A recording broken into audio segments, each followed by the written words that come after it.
Narinig sa buong bulwagan ang malakas na halakak ni Vivian habang nililibak si Elena na nakasuot ng basahan. Ano to? Damit ba yan o basahan ng aso? Nakakahiya ka, Elena. Ang pangit mo na nga. Ang pangit pa ng suot mo. Sabay hagis ang baso ng juice sa dibdib ng dalaga. Umalis ka na nga rito. Wala kang karapatang makihalubilo sa amin. Dagdag pa ni Clarice habang nagtatawanan ng mga bisita. Nanginginig si Elena. Halos mamilipit sa hiya pero bago siya tuluyang makatakbo palabas, napansin ni Idea ng peklat sa kanyang lieg. At bigla siyang natigilan. Nakatitig ng mariin dahil ganoong-ganoon ang peklat ng batang sumagip. Bago ka pa lang sa channel neto, ibang kwento ni Ate Jane, istorya mo, ikwento ko. Huwag kalimutang pindutin ang notification bell at subscribe po.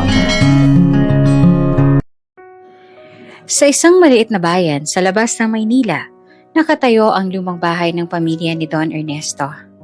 Dati itong puno ng tawanan at musika, lalo na noong nabubuhay pa ang kanyang unang asawa, si Teresa.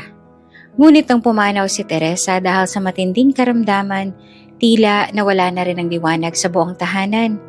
Ang naiwan na lamang ay ang musmos na anak na si Elena, na nooy 7 taong gulang pa lamang. Lumipas ang ilang taon, nag-asawang muli si Don Ernesto. Ang pinakasalan niya naman ay si Ramona, isang babaeng may mahahabang kuko at mapanuyang ngiti. Sa unang tingin mukha itong mabait, ngunit sa loob-loob niya ay may tinatagong kasakiman. Isinama pa ni Ramona ang 2 nitong anak mula sa una niyang asawa, sina Vivian at Clarice. Doon nagsimula ang kalbaryo ni Elena. Sa umaga pa lang bago pa man sumikat ang araw, ginigising na si Elena ng malakas na sigaw ni Ramona. Elena, bumangon ka riyan. Walisin mo ang buong sala bago dumating ang bisita ko. At siguraduhin mong kikinang ang sahig. Kung hindi, hindi ka makakakain ngayong araw. Agad naman na tumayo ang dalaga. Pilit pinupunasan ng luha sa kanyang pisngi. Habang nasa kusina siya ay naglalampaso, dumating ang magkapatid na sina Vivian at Clarice. Parehong nakataas ang kilay. Ate Elena, pang-aasar pa ni Clarice. Bakit mo kakaparing katulong? Hindi ka ba marunong mag-ayos ng buhok? Tumawa pa si Vivian. Idinagdag pa. Sino ba naman na mag-aaksaya ng oras para sa'yo? Di tatay mo, hindi ka nga iniintindi.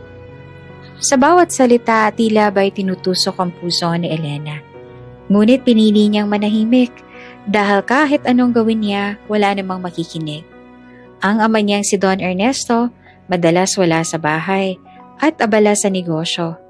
At kung umuwi man, parang bulag ito sa lahat ng pagmamalupit na ginagawa ni Ramona at ng mga anak nito. Pagkatapos niyang maglinis, pinapagluto pa siya ng agahan. Ngunit ang pagkain para lamang sa madrasta at mga stepsisters. Kapag sobra, saka lang siya nakakatikim. Madalas ay kaning bahaw at malamig na sabaw ang nagpapasaya sa kanya. Gayunpaman, hindi nagrereklamo si Elena. Sa halip ay nagdarasal siya sa sulok ng kanilang maliit na kwarto na dati botega ng lumang bahay. Panginoon, bulong niya gabi-gabi. Bigyan niyo po ako ng lakas. Sana'y makita ako ni Inay mula sa langit. At sana balang araw, maranasan ko ring maging masaya. Ang tanging kaagapay niya ay ang aso niyang si Bantay na minsang iniwan ng isang kapitbahay. Mula noon, naging kaibigan at tagapagtanggol niya ito. Kapag umiiyak si Elena, humihiga si Bantay sa tabi niya. Para bang nagsasabing, hindi ka nag-iisa. Ngunit lalong naging malupit ang sitwasyon nang tumanda siya. Kapag may bisita, pinapasuot siya ni Ramona ng lumang damit at ipinapakilala bilang kasambahay lamang. Yan? Anak ng may-ari ng bahay? Huwag kayo magpaloko. Wika ni Ramona sa kanyang mga kaibigan. Pinatuloy lang yan dito para may katulong kami. Habang ang lahat ay tumatawa, si Elena naman ay tahimik lamang sa gilid. Hawak ang basahan at pilit na pinipigilan ang pagbagsak ng kanyang luha. Sa kanyang murang edad, nasanay na siyang maliitin, pagtawanan at tratuhin parang walang halaga. Ngunit sa kabila nito, nananatiling mabuti ang kanyang puso. Lagi siyang handang tumulong kahit sa mga taong nananakit sa kanya. Minsan, habang naglalabas siya sa poso, lumapit si Clarice. Elena, halika nga rito. Ikaw na magplansya ng mga damit ko. At siguraduhin mong walang gusot, ha? Dahil kung hindi, sasabihin ko kay mama na sinira mong paborito kong bestida. Ako na po, mahinang sagot ni Elena sa bayuko. Habang pinaplansya niya ang damit, napaso pa siya ng mainit na bakal. Napasigaw siya ng mahina. Ngunit imbes na tulungan, nagtawanan ang magkapatid. Ang tanga-tanga mo talaga, ani Vivian. Bagay nga sa'yo may peklat. Mas lalo ka magiging pangit. Sa sandaling iyon, para bang pinako ang kanyang kapalaran. Isang dalagang ulila. Alipin ng sariling madrasta at walang karapatang mangarap ng mas maganda pang buhay. Ngunit sa kaibuturan ng kanyang puso, hindi namamatay ang pag-asa. Dahil alam niyang balang araw, darating din ang panahon na makakawala siya sa tanikala ng pagmamalupit. Tahimik ang gabi sa lumang bahay. Sa labas, tanging huni ng kuliglig at kaluskos ng hangin sa mga puno ang maririnig. Sa loob naman, matapos ang maghapong trabaho, paglalaba, paglilinis at pagluluto, at pagtitiis sa mga panlalait, dahan-dahang umakyat si Elena sa kanyang maliit na silid na nasa pinakadulo ng bahay. Isang kwartong dating bodega. Amoy lumang kahoy at may dingding na butas-butas kung saan dumadaan ang malamig na hangin tuwing gabi. Sa gitna ng dilim, isang pares ng matang kumislap at dahan-dahang lumapit. Si Bantay, ang aso niyang tapat at karamay sa kalungkutan. Kumapit naman agad si Elena sa liig ng aso at marahang niyakap ito. Bantay, mahina niyang bulong habang nakahiga sa manipis na banig. Kung hindi dahil sa'yo, siguro matagal na akong sumuko. Buti na lang andyan ka. Lagi ka nakabantay. Laging nakikinig. Tumahol ng mahina si Bantay, para bang sumasang-ayon. Dumapa ito sa tabi ng dalaga at ipinatong ang ulo sa kanyang hita. Napangiti si Elena, kahit ramdam niyang mabigat ang kanyang dibdib. Habang nakatingala sa bubong na halos nakikita ng mga bituin sa butas-butas na yero, nagsimulang umagos ang kanyang mga iniisip. Mga pangarap na paulit-ulit niyang sinasambit tuwing siya'y nag-iisa. Panginoon, tahimik niyang panalangin. Sana balang araw, makapag-aral ako ulit. Gusto ko pong maging guro. Gaya ng pangarap ni Mama para sa akin. Gusto kong turuan ng mga batang katulad ko na huwag sumuko kahit mahirap ang buhay. Bumuntong hininga siya at pinisil ang maliit na panyo na laging nasa ilalim ng kanyang unan. Ang tanging alaala ng kanyang ina. Sabi ni Mama noon, kahit mahirap, hindi hadlang para mangarap. Pero bakit ganito, Bantay? Araw-araw pakiramdam ko, isa akong bilanggo. Humiga siya ng maayos at ipinikit ang mga mata. Iniisip ang mga bagay na maaaring mangyari kung hindi siya alipin ng madrasta. Sa kanyang panaginip, nakita niya ang sarili na nakasuot ng malinis at magandang uniforme. May hawak na libro, naglalakad sa pasilyo ng isang paaralan. Naroon ang mga batang nakangiti at kumakaway. Tinatawag siyang Ma'am Elena. Sa panaginip, malaya siyang tumatawa. Malaya siyang humihinga. Ngunit mabilis ding naputol ang pangarap nang marinig niya ang malakas na sigaw mula sa kabilang kwarto. Boses iyon ni Ramona na tila ba kahit sa gabi kailangang marinig. Elena, bukas ha? Gumising ka ng mas maaga. Maghahanda tayo. Darating ang mga bisita ko. At siguraduhin mong malinis lahat bago ako bumaba. Napapikit si Elena. Pinilit na wag umiyak. Hinaplos niya ang balahibo ni Bantay. Narinig mo yon, Bantay? Kahit sa panaginip, pinapaalalahanan ako ng realidad. Tahimik ang aso, ngunit masinigpitan nito ang pagdikit sa kanyang katawan. Tila ba sinasabing hindi siya nag-iisa. Muli siyang bumaling sa mga bituin na nasisilip sa bubong. Kung andito lang sana si Mama, bulong niya. Siguro ipagtatanggol niya ako. Siguro hindi ko mararanasan ng ganitong hirap. Pero alam ko sa langit, nakikita niya ako. Kaya hindi ako susuko. Balang araw, makakalaya rin ako. Nagpatuloy ang kanyang mga pangarap sa isip. Nakikita niyang nakatuntong siya sa Maynila, nag-aaral, may mga kaibigang hindi siya minamaliit. Nakikita niyang bumibili siya ng sariling libro gamit ang sariling pera. Nakikita niyang wala nang madrasang nag-uutos sa kanya. Wala nang mga pandalait galing sa mga half-sister niya. At higit sa lahat, nakita niyang may isang lalaking nakatingin sa kanya na may paghanga. Hindi dahil sa kanyang anyo, kundi dahil sa kanyang kabutihan. Hindi pa niya alam kung sino iyon, pero dama niyang may nakalaan para sa kanya. Habang lumulubog ang kanyang diwa sa antok, nagsalita siyang muli. Panginoon, kung hindi man ako makalaya ngayon, sana bigyan mo ako ng tapang. Huwag mo hayaang mawala ang pangarap ko. Dahil kung mawala ito, wala na ring matitira sa akin. Pinikit niya ang mga mata, niyakap si Bantay, at sa wakas, nakatulog. Ngunit sa kanyang pagtulog, nakaukit pa rin ang pag-asa sa kanyang mga labi. Isang pag-asang balang araw, maririnig niya hindi na ang boses ng panalait, kundi palakpak ng tagumpay. Isang hapon habang nagwawalis si Elena ng bakuran, may humintong puting SUV sa harap ng kanilang bahay. May plakang may maliit na bandila ng Pilipinas at dalawang lalaking nakabarong ang bumaba. Agad na nagsilabasan ng mga kapitbahay at nakiusyoso. Uy, galing Malacanang yan ah. Bulong pa ng isang ale. Kanino kaya ihahatid? Dagdag pa ng isa. Natigilan si Elena.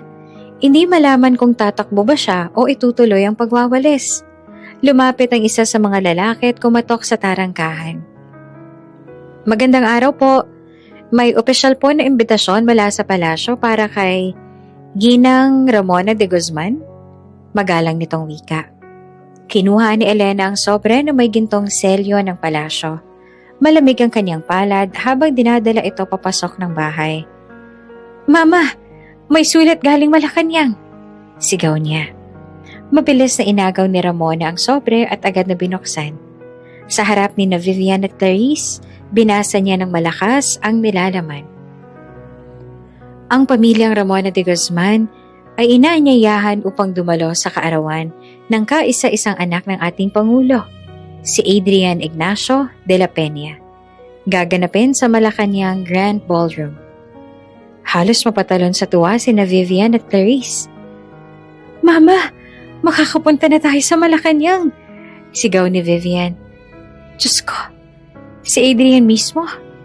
Siyang pinakasikat na binata sa buong bansa. At makikita ko siya ng harapan. Dagdag pa ni Clarice na halos maglumpasay sa kilig. Nakangiting naglakad naman si Ramona paikot sa sala. Hawak ang imbitasyon na parang guntong kwintas.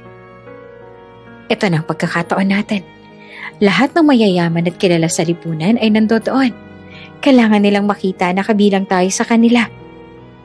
Habang nag-uusap sila ng mga plano, nanatiling tahimik si Elena sa gilid. Pinagmamasta ng imbitasyon. May kakaibang damdamin sa kanyang puso. Hindi inggit, kundi isang munting pag-asa. Ball sa Malacanang? Mahina niyang bulong. Ano kayang pakiramdam na makapasok sa isang ingranding bulwagan? Kahit isang beses lang. Napansin agad ni Vivian ang titig ng dalaga. Mama, narinig mo ba? Si Elena raw gustong sumama. Humagalpak sa tawa si Clarice. Elena, huwag kang magpatawa. Ano namang isusuot mo? Yung luma mong bestida na kupas. Baka palabasin ka ng PSG bago ka pa makapasok. Tama na ngang pantasya mo, Elena. Sabat pa ni Ramona. Malamig ang boses. Ang imbitasyong to ay para sa akin at sa aking mga anak. Hindi ka kabilang dito. Isa ka lang katulong sa bahay na to. Kaya huwag mong ipilit ang sarili mo sa lugar na hindi ka karapat-dapat. Napatango si Elena, hindi nakapagsalita. Ramdam niya ang bigat sa dibdib. Para bang binagsakan siya ng malaking bato. Kinagabihan habang inaayos niyang mga gamit ng kanyang madrasta at mga stepsister, nakaupo siya sa gilid ng kanyang maliit na kama. Si Bantay ay lumapit sa kanya. Parang ramdam ang lungkot ng amo. Hinaplos ni Elena ang ulo ng aso. Hindi ba talaga ako karapat-dapat, Bantay? Mahina niyang tanong. Gusto ko lang naman maranasan kahit isang beses Hindi pa pwedeng mangarap ang isang katulad ko? Tahimik si Bantay, pero mas lumapit ang pagkakadikit nito sa kanya. Sa mata ng aso, tila ba sinasabi nitong huwag siyang sumuko. Napangiti si Elena kahit may luha sa kanyang pisngi. Kahit hindi nila ako payagan, mangangarap pa rin ako. Mangangarap ako ng mundong patas, kung saan makikita rin nila ang tunay kong halaga. Lumipas ang mga araw simula nang dumating ang imbitasyon mula sa palasyo. Abala sina Ramon at Vivian at Clarice sa pagpaplano ng kanilang susuotin. Laging puno ng tawanan ng sala habang binubuksan nila ang mga katalogo ng tela at larawan ng mga gown mula sa mga sikat na modista sa Maynila.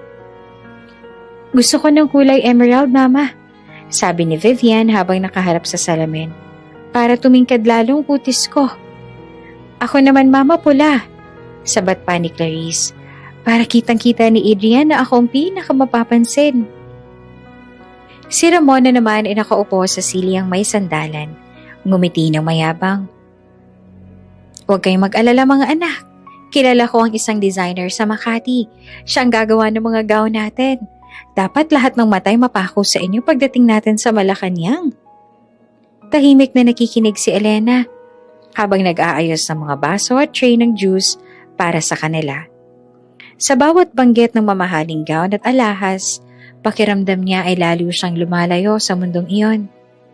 Ngunit sa kaibuturan ng kanyang puso, hindi niya mapigilang mangarap na kahit sandali lang ay makadalo rin siya. Kinagabihan, habang nagliligpit siya ng pinagkainan, bigla siyang napatingin sa imbitasyon na nakapatong sa mesa. Mahigpit ang pagkakakapit niya sa tray, ngunit hindi niya napigilang bulungan ang sarili. Paano kaya kung makasama rin ako? Kahit isang beses lang, ano? Narinig na naman ni Ramon ang mahina niyang tinig. Anong sinabi mo? Malamig ang boses nito. Wala po, Mama. Mabilis siyang tugon. Ngunit hindi na nakaligtas si Elena. Gusto mo bang sumama? Ani Ramona, nakataas ang kilay. Nanlaki ang mga mata ni Vivian at Clarice. Mama, narinig mo ba? Gusto raw sumama si Elena. Sabay silang nagtawanan, halos mabilipit sa kakatawa. Baka isipin niyang siya ang prinsesa ng gabi. Ani pa ni Clarice na hawak-hawak ang tiyan. Kung sasama siya, baka isipin ng lahat na kasambahay siya ng Malacanang. Dagdag pa ni Vivian. Tumayo si Ramona, dahan-dahang lumapit kay Elena. Kung talagang gusto mong sumama, may ipapasot ako sa'yo. Binuksan niya ang aparador at kinuha ang isang lumang tela. Kupas, punit-punit at may bakas ng mantsa. Itong susuotin mo, malamig na sabi ni Ramona habang inihahagi sa mukha ni Elena ang basahan. Kung may lakas ng loob ka, isuot mo to sa harap ng lahat ng bisita sa palasyo.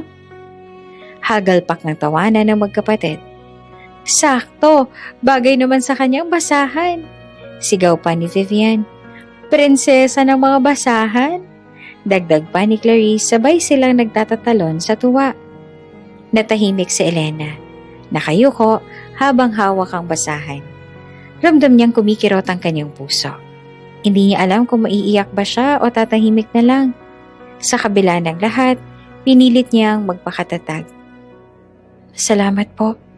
Mahina niyang tugon kahit nanginginig ang boses. Lalong umisi si Ramona. Yan ang tamang sagot. Tandaan mo, Elena, huwag mong ipipilit ang sarili mo sa mundong hindi para sa'yo. Ang lugar mo, dito lang, sa tabi namin. Naglilinis, nag-aayos, nagbubuhat, at hindi sa tabi ng mga taong may pangalan. Nang sumapit ang hating gabi, nakahiga na si Elena sa kanyang maliit na silid. Niyakap niya si Bantay, ang kanyang tapat na aso. Habang nakatingala sa bubong na butas-butas, hawak niya ang basahang ibinigay ni Ramona at mahigpit na kinulong ito sa kanyang dibdib. Bantay, bulong niya. Bakit kaya ganito sila sa akin? Gusto ko lang namang maranasan ng saya, pero para sa kanila, wala akong halaga. Tumahol ng mahina si Bantay at idinikit ang ulo sa braso niya. Napapikit si Elena at pinisil ang basahan. Kung ito man ang kailangan kong isuot para makita ang mundong yon, baka kayanin ko. Baka doon ko matutuklasan kung may halaga pa ba ako. Sa mga salitang yon, dumaloy ang luha sa kanyang pisngi. Ngunit kasabay ng pait, may munting liwanag na hindi tuluyang namamatay. Isang pag-asang kahit basahan ng isunuot niya, baka may makakita sa totoong ganda ng kaniyang puso. Dumating ang gabi ng ingrandeng kaarawan ni Adrian de la Peña, ang anak ng Pangulo. Buong Maynila ay abala. Mga kalsada, malapit sa Malacanang ay puno ng mga pulis at PSG. Mga ilaw sa kalsada ay mas maliwanag kesa dati. At mga mamahaling kotse ay sunod-sunod na pumasok sa tarangkahan ng palasyo. Sa labas ng Grand Ballroom, nakaayos ang red carpet. Lahat ng bisita ay nakasuot ng magagarang gown at mahahaling barong. May mga press at cameramen na naghihintay upang kunan ng mga prominenteng panauhin. Sa loob ng isa sa mga van, abala si Ramona sa pag-aayos ng buhok ni na Vivian at Clarice. Pareho silang kumikinang sa kani-kanilang mga gown. Si Vivian, si emerald green, at si Clarice naman sa red. Si Ramona ay nakasuot ng gintong gown na may kislap ng sequins. Ngunit sa isang sulok ng sasakyan, tahimik si Elena.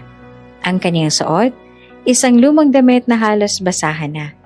Kupas, may punit sa laylayan at halatang hindi nararapat sa ganoong selebrasyon. Siguraduhin mong hindi ka lalayo sa amin, Elena. Malamig na sabi ni Ramona. Kapag nagtanong ang mga tao kung sino ka, sabihin mong katulong ka lang na sumama para magbuhat ng gamit. Naiintindihan mo? Opo, Mama. Mahina niyang sagot. Pagdating nila sa loob, agad na napako ang mga mata ng mga bisita kay Elena. Ang mga tingin ay puno ng pangungutya at ang mga bibig ay nagbubulungan. Ha? Ano yung suot niya? Basahan? Diyos ko, sa Malacanang pa talaga siya naglakas loob na magpakita ng ganyan? Baka aksidente nakapasok. Narinig yan lahat ni Elena. Bawat salita ay parang palaso na tumutusok sa kanyang puso. Ano ba yung itsura mo, Elena? Singhal ni Vivian habang pinagmamasdan siya mula ulo hanggang paa. Nakakahiya ka. Para kang tagahugas ng sahig na naligaw sa Grand Ballroom. Oo nga, dagdag pa ni Clarice sabay tawa. Baka isipin ng mga tao na kasambahay ka ng palasyo, ha? Pumalatag si Ramona at numisi. Ito ang sinasabi ko, Elena. Hindi ka nababagay sa mundong to. Pero sige, kung gusto mong maranasan, hayaan mong pagtawanan ka nila. Halos lamunin ng kahihiyan si Elena. Nakatungo siya habang naglalakad. Pilit na pinipigil ang luhang gustong kumuwala. Ang dami ng mga bisitang tumatawa at bubulungan sa kanyang paligid ay lalong nagpapabigat sa kanyang dibdib. Ngunit sa gitna ng lahat ng iyon, may isang pares ng mata na nakatingin sa kanya, hindi dahil sa kanyang basahan, kundi dahil sa kakaibang bagay na hindi napansin ng iba. Ang peklat sa kanyang leeg. Si Adrian, ang anak ng Pangulo, na siyang dahilan ng ingrandeng gabi, nakaupo sa harap, nakipagkamay sa mga bisita. Ngunit nang mapansin niya ang peklat na Elena, biglang nanlaki ang kanyang mga mata. Parang may alaala na bumalik mula sa nakaraan.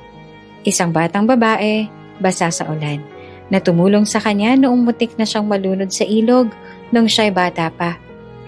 Hindi maaaring, bulong niya sa sarili habang patuloy na nakatitig kay Elena. Samantala, si Elena naman ay pilit na ikinukubli ang leeg niya, nahihiya sa kanyang itsura.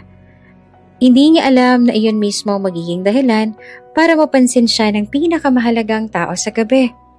Sa kabilang banda patuloy ang pang-aalipusta ng kanyang madrasta at mga stepsisters. Elena, huwag kang tumayo dyan, utos ni Vivian. Baka masira ang mga litrato namin. Doon ka sa likod, dagdag ni Clarice. Para hindi ka makita ng press, kakahiya ka. Gusto na sanang tumakbo ni Elena palabas ng bulwagan. Sa dami ng mata at tawa na nakatuon sa kanya, pakiramdam niya ay wala na siyang lugar sa mundong iyon. Ngunit bago pa siya makalabas, may boses na tumawag sa kanya mula sa gitna ng entablado. Miss, teka lang. Nagulat siya at napalingon. Nakita niyang papalapit si Adrian. Nakatitig sa kanya na para pang matagal na silang magkakalala. Nang tawagin siya ni Adrian, halos manigas sa kinatatayuan si Elena. Lahat ng mata sa bulwagan ay biglang napunta sa kanila. Ang mga bisitang kanina ay abala sa pagkain at pakikipag-usap ay natahimik. Sabay-sabay na nagtaka kung bakit mismo ang anak ng Pangulo ang lumapit sa isang dalagang nakasuot ng basahan. Bakit siya? Bulong na isang donya sa tabi. Hindi kaya nagkamali si Adrian? Sagot pa ng isa. Ramdam ni Elena ang titig ng lahat. Bawat hakbang ni Adrian ay parang bigat na bigat sa kanyang dibdib. Gusto niyang tumakbo. Gusto niyang magtago, pero hindi siya makagalaw. Pagdating ni Adrian sa kanyang harapan, sandaling natigilan ang binata. Malapit na malapit at mas malinaw niyang nakikita ang mukha ngayon ni Elena. Maputla, nanginginig at halos lumuha. Ngunit hindi iyon ang napatigil sa kanya. Napansin niyang manipis ngunit kapansing-pansing peklat sa gilid ng leeg ng dalaga. Biglang bumalik sa kanyang alaala ang isang araw mula sa kanyang pagkabata. Isang batang lalaki na mutik ng malunod sa ilog matapos madula sa batuhan. Habang pumipigla siya sa rumaragasang tubig, isang batang babae naman ang lumusong at humila sa kanya. Sa kabila ng malakas na agos, naaalala pa niya ang takot sa kanyang dibdib at ang kamay ng batang iyon na mahigpit na kumakapit sa kanya. Hanggang sa sila'y makalapit sa pangpang. At bago pa sila tuluyang mailigtas sa mga taga-baryo, nakita niyang nasugatan ng batang babae sa leeg dahil sa isang matalim na bato. Doon nagsimula ang peklat. Ang peklat? Mahina niyang bulong. Halos siya lang nakarinig. Ikaw? Ikaw ang batang yon? Nag-angat ng tingin si Elena. Nagtataka sa sinabi ni Adrian. Po? Ngunit bago pa siya makasagot, narinig ang maingay na tawa ni Vivian. Hala, si Adrian palang kinakausap ang basahan, princess. Sabay tawa ng malakas. Siguro naaawa lang siya. Dagdag pa ni Clarice. Kawawa naman kasi talagang itsura. Ngunit hindi alintana ni Adrian ang panlalait ng iba. Dahan-dahan niyang inabot ang kamay ni Elena. Ikinagulat iyon ang lahat. Hindi mo ako natatandaan? Tanong ni Adrian. Nakatitig ng mariin. Ako yung batang lalaki sa ilog. Ikaw ang nagligtas sa buhay ko. Nanlaki ang mga mata ni Elena. Ang ala-ala na matagal niya nang inilihim sa puso ay bumalik din sa kanyang isipan. Bata pa siya noon. Ulan, baha, at sigawan sa paligid. Isang batang lalaki ang muntik ng matangay ng agos. Sa kabila ng takot, nilakasan niya ang loob para tulungan ito. At dahil doon, nagkaroon siya ng sugat sa leeg. Isang sugat na naiwan bilang peklat at hanggang ngayon. Hindi siya makapaniwala na ang batang yon ay walang iba kundi si Adrian, ang anak ng Pangulo. Hindi ko akalaing naaalala mo pa yon. Mahina niyang sagot, nanginginig ang boses. Ngumiti naman si Adrian, puno ng pasasalamat. Paano ko makakalimutan ang taong nagligtas sa buhay ko? Ngunit hindi natapos doon ang tensyon. Mabilis na lumapit si Ramona. Hawak ang braso ni Elena at pilit siyang hinihila palayo. Pasensya na, sir. Madiin niyang wika kay Adrian. Isa lang yung kasambahay namin, nagkakamali kayo. Kasambahay? Ulit ni Adrian. Bakas ang pagkadismaya at galit sa tinig. Hindi siya basta-basta. Siya ang batang babae na nagligtas sa akin noon. Nag-umpisa ang bulungan ng mga bisita.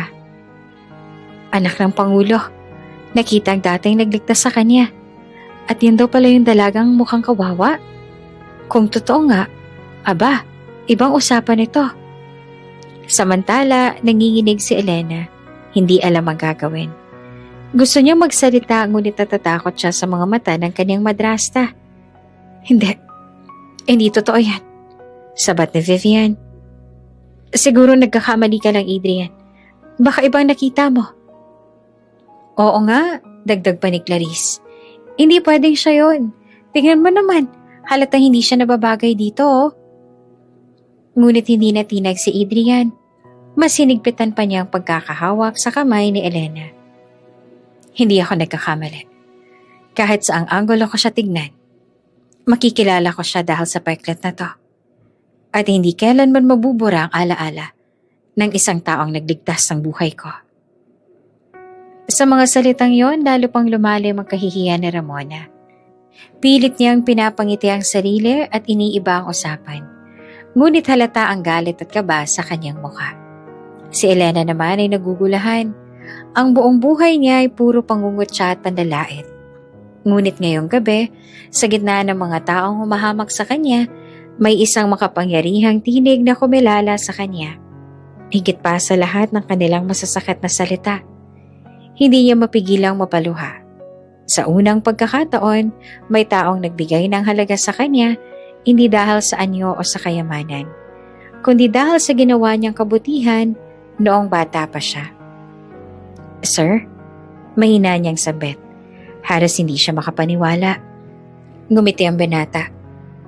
Oo, matagal na kitang hinahanap. At ngayon natagpuan na kita. Hindi na kita hahayaang mawala pa. Sa isang iglap, muling napuno ng bulungan ang buong bulwagan. Ang mga bisitang kanina ay nagtatawa-tawa, ngayon ay naguguluhan. Ang ilan ay nagsimulang magtanong sa kanilang sarili kung mali ba silang lahat sa panghuhusga. Ngunit para kay Elena, hindi mahalaga ang mga bulong. Sa gabing iyon, sa harap ng lahat, may isang tao na kumilala sa kanyang tunay na halaga. Tahimik ang buong bulwagan matapos marinig ang kumpirmasyon mula kay Adrian. Na si Elena, ang dalagang nakasuot ng basahan, ay ang batang minsang nagligtas sa kanyang buhay. Ang dating tawanan at pangungutya ay biglang napalitan ng bulungan. Mga tanong, mga duda, at mga tinging nagtataka. Ngunit hindi lahat ay naniniwala agad. Sa likod ng mga halakhak at ngiti, may mga bisita ang hindi pa rin makapigil sa paghamak. Hindi nga, siya raw ang nagligtas. Tingnan mo ngang itsura. Baka imbento lang para kaawaan. Hindi siya bagay dito. Lalong nanliit si Elena. Ramdam niyang kahit anong sabihin ni Adrian, marami pa rin magdududa at tatawa. Nanginginig ang kanyang tuhod. Gusto niyang maglaho na lang. Ngunit bago pa siya tuluyang matunaw sa hiya, tumayo si Adrian sa gitna ng bulwagan. Malinaw at matatag ang boses nito nang magsalita. Tama na. Umalingaw-ngaw ang dalawang salita sa buong silid. Dahilan para mapatahimik ang lahat. Tumingin si Adrian sa paligid. Isa-isa niyang sinalubong ang mga matang kanina lamang ay puno ng pangungutya. Wala ni isa sa inyo may karapatang pagtawanan siya. Mariin niyang sabi. Alam niyo ba kung sino ang pinagtatawanan ninyo? Siya lang naman ang babaeng nagligtas ng buhay ko nung ako'y bata pa. At kung hindi dahil sa kanya, marahil wala ako rito ngayon. Nagkatinginan ng mga tao. Ang ilan ay napayuko pa. Ang iba naman ay hindi makapagsalita. Ang peklat na nakikita niya sa kanyang leeg, dagdag pa ni Adrian, ay patunay ng kanyang sakripisyo. Habang lahat kayo ay ligtas at komportable, siya ay lumusong sa rumaragasang tubig para iligtas ako. At ngayon kayo ay nagtatawanan? Wala kayong karapatang hamakin siya. Nabigla naman si Ramona. Adrian, nagkakamali ka. Hindi ako nagkakamali. Putol ni Adrian na matalimang tingin. Kung tutuusin kayo ang mali. Ang babaeng ito ay mas may higit na dangal kesa sa lahat ng magagarang damit at alahas na suot ninyo ngayong gabi. Napayo ko si Elena. Hindi malaman kung maiiyak pa o matutuwa. Ngunit kasabay ng bigat sa kanyang dibdib, may init na unti-unting pumapawi sa lamig ng kanyang kalungkutan. Sa unang pagkakataon, may taong tumindig para sa kanya. Hindi basta tao, kundi ang anak mismo ng Pangulo. Ngunit hindi pa rin tumitigil ang panlalait ni na Vivian at Clarice. Grabe Adrian, sarkastik ang wika ni Vivian. Baka naaawa ka lang. Hindi mo alam nagkukunwari lang yan para makuha ang loob mo. Oo nga, dagdag pa ni Clarice. Tingnan mo yung itsura niya oh. Halatang hindi na babagay dito. Paano siya magiging tagapagligtas mo? Matalim ang tingin ni Adrian sa kanila. Hindi ninyo ako kailangang paniwalaan. Pero alam kong nakita ko noon. At ang peklat na yan, hindi ko makakalimutan. Sa mga salitang yon, lalo pang nadagdagan ng bulungan sa paligid. Ang iba ay nagsimulang makumbinse. Ang iba naman ay tahimik na lang. Ngunit para kay Elena, masyado nang mabigat ang lahat. Ang daang-daang mata na nakatingin sa kanya, ang halakhak at panlalait na hindi pa rin tuluyang nawawala, at ang pagkakakulong niya sa basahan na suot, lahat ng iyon ay parang unti-unting dumudurog sa kanyang loob. Nangilid ang luha sa kanyang mga mata.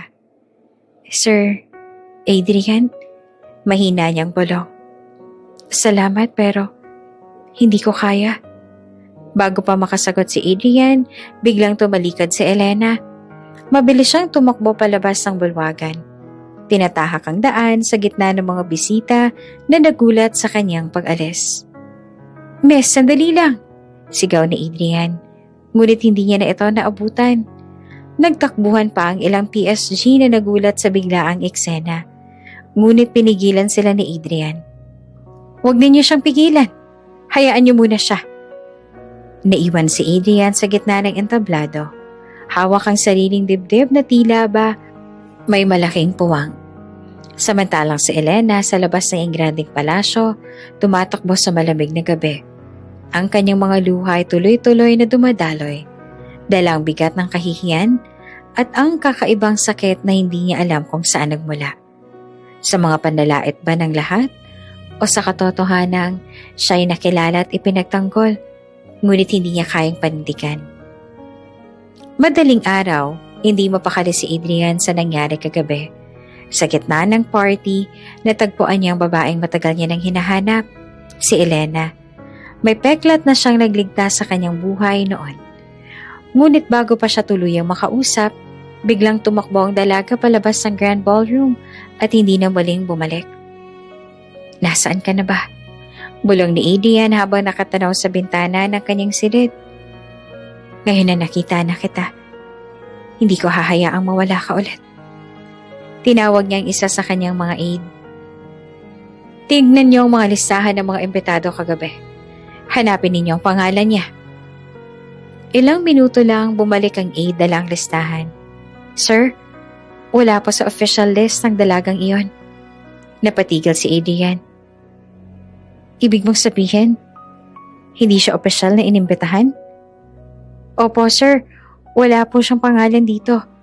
Wala ring record kung saan siya nakatira. Mas lalong tumindi ang tibok ng dibdib ni Adrian. Kaya pala hindi ko siya mahagilap. Walang nakakaalam kung sino siya. Kung ganon, ipahanap ninyo sa buong bansa. Sabihin ninyo sa lahat ng media. Ang anak ng Pangulo ay may hinahanap na dalagang may peklat sa leeg. Hanapin ninyo kung sino siya at kung saan siya nakatira. Kinabukasan, sumabog ang balita sa lahat ng pahayagan, radyo at telebisyon. Anak ng Pangulo, pinapahanap ang misteryosang dalaga na may peklat. Lumabas din sa mga news program ang kanyang panawagan. Kung sino man siya, kung may nakakakilala sa kanya, isang dalaga, payat, maputi at mahinhin, at may peklat sa gilid ng leeg. Makipag-ugnayan agad sa palasyo. Siya ang nagligtas sa buhay ko noon. At gusto kong personal na magpasalamat sa kanya. Naging viral agad sa social media ang hashtag, Misteryosang Dalaga. Lahat nagtatanong, sino kaya siya? Baka ordinaryong tao lang na biglang naging prinsesa. Naku, parang teleserye pa yata. Sa bahay naman ni Ramona nanlaki ang mga mata ng tatlo habang pinapanood ang balita. Halos mabitawan ni Vivian ang hawak na baso ng juice. Si Elena yon, bulalas niya. Galit na itinabi ni Ramona ang remote. Hindi pwedeng malaman ng kahit sino. Kapag natunto ni Adrian si Elena, tapos na ang lahat. Hindi natin hahayaang siyang maging bida. Pero Mama, ani Clarice, paano kung matunto agad siya ng mga tao? Paano kung may makapansin sa peklat niya? Biglang umisi si Vivian. Kung ako ang magpapanggap na siya, mas makakaisa tayo. Hindi ba Mama? Kamukha ko rin naman siya. At wala siya sa guest list. Ibig sabihin, wala makakapagturo kung sino ang totoo. Napangiti si Ramona sa ideya. Tama ka. Kung hindi kilala ng publiko ang pangalan at tirahan ng babaeng yon, maaari nating ipalit ang isa sa inyo. Hindi natin hahayaang si Elena ang makilala. Dapat, isa sa inyo ang tanggapin ni Adrian. Samantala, si Elena naman ay nagkukuble sa maliit na silid na kahoy ng bahay. Yakap si Bantay, tahimik siyang umiiyak. Bakit pa ba ako sumama kagabi? Bulong niya. Pinagtawalan lang tuloy nila ako. Kahit pinagtanggol pa ako ni Adrian, hindi ko kinayang hiya. Hindi talaga ako bagay sa mundo nila, Bantay. Hindi niya alam sa labas ng kanilang tahanan ay pinag-uusapan na siya ng buong bansa. Sa mga jeepney, palengke at kanto, iisa ang usapan. Sino ba ang dalagang hinahanap ng anak ng Pangulo? At sa palasyo, lalo pang tumitindi ang determinasyon ni Adrian. Sa balkonahe ng kanyang silid, tanaw niya ang liwanag ng Maynila. Nasaan ka man? Bulong niya. Hahanapin kita. Kahit walang pangalan mo sa listahan, kahit hindi ko alam ang tirahan mo, matatagpuan pa rin kita. Hindi ako titigil hanggat hindi ka muling nasa harapan ko. Sa sala ng kanilang bahay, muling nagtipon sina Ramona, Vivian at Clarice.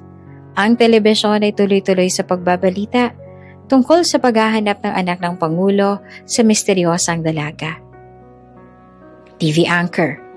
Huling pahayag ni Adrian de la Peña kagabi, hindi siya titigil hanggat hindi natatagpuan ng dalagang may peklat sa leeg na minsang nagligtas sa kanyang buhay. Hindi raw siya opisyal na inimbitahan sa ball kaya wala sa listahan ng pangalan na tirahan. Halos mabasag ang baso ng tubig sa pagkakahawak ni Ramona. Hindi pwedeng mangyari to, bulong niya. Kapag nakita nila si Elena, tayo ang talo. Nagpalitan ng tingin ng magkapatid na sina Vivian at Clarice. Mama, sabi pa ni Vivian, may paraan naman diba? Ako na lang magpapanggap na siya. Kamukha ko rin naman siya. At kung peklat lang, sabihin na lang nating naoperahan ako. Napangisi si Ramona. Magaling. Yan ang tamang diskarte. Kung ikaw ang haharap kay Adrian, hindi niya malalaman ang totoo. Magaling tayo sa palusot. Ngunit sa likod ng pintuan, nakikinig si Elena. Nanginginig ang kanyang mga kamay habang pinipigilan ang luhang gustong kumawala. Pagpapanggapin nila si Vivian na ako para mandoko. Diyos ko. Naglakad siya pabalik sa kusina. Ngunit natigilan ng bumungad si Ramona. Narinig mo ba ang pinag-usapan namin? Malamig na tanong nito. Mama, hindi po. Nanginginig ang boses ni Elena. Biglang humigpit ang hawak ni Ramona sa braso ng dalaga. Hindi kita pwedeng hayaang makalabas, Elena. Kapag nalaman ang lahat ng totoo, masisira ang lahat ng plano ko. Mama, hindi ko naman po sasabihin. Pakiusap pa ni Elena. Ngunit walang awa siyang hinila ni Ramona, palabas ng kusina at dinala sa likod bahay sa lumang bodega na halos hindi na nagagamit. Bago pa siya makapalag, itinulak siya papasok at ikinandadong pinto.